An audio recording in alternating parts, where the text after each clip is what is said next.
Dito na yung Sariles, di ba? Ayan o. Ito yung paborito kong lugar pag winter. Ang ganda-ganda niya eh. Kasi maraming ilaw. Oo, ang ganda-ganda niya pag winter. Paganda. Yun yata yung winter, napunta tayo dito mailaw. Oo, Tapat mo lang, bangko yun. Parang itong spot kasi na to, parang sa pelikula mo lang makikita eh. Ang ganda dito pag winter.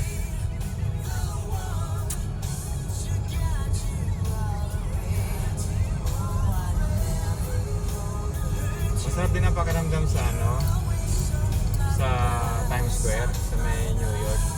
Pupunta ka ng gabi, maglalakad ka, konti lang ang tao. Pag papunta na malapit dun sa Times Square, dun mismo sa Marami ng tao. siya sa ang daming Manila. tao. So doon nag-uumpukan lahat.